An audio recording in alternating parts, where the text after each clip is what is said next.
uniform za serikali za jeshi letu. Kwa hiyo alikamatwa na kuchukuliwa.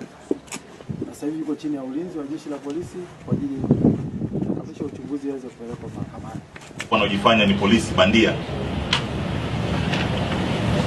anapata uniform ya polisi, anavaa uniform ya polisi, anaingia mitaani sasa kufanya kazi ya kubangaiza.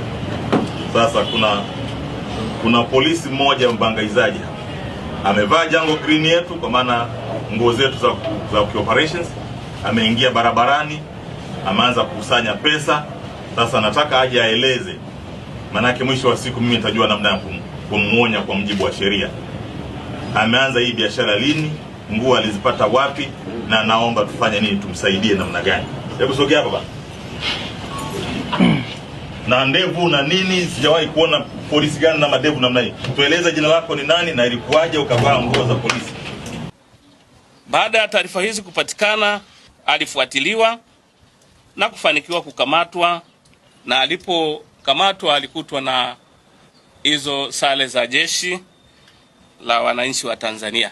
Hata bila kuogopa, baada ya kukamatwa aliendelea kujitambulisha kwamba yeye ni mwanajeshi, na alithubutu kutaja kwamba anatokea kikosi cha 501 KJ.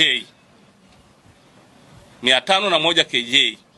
Lakini kwa namna alivyoonekana, sisi ambao ni wataalamu wa kujua huyu ni askari na huyu sio askari, alipoulizwa maswali ya kutaka kumuuliza mkuu wa kikosi ni nani, ulipitia depo mwaka gani, wapi, akafikia mahala akawa ameshindwa kutaja maeneo hayo, na hivyo alivyobanwa zaidi akakiri kwamba yeye ni mwanafunzi kama nilivyo, na kwamba sare zile alikuwa amezipata tu na alikuwa anazitumia katika kutenda vitendo vya kihalifu.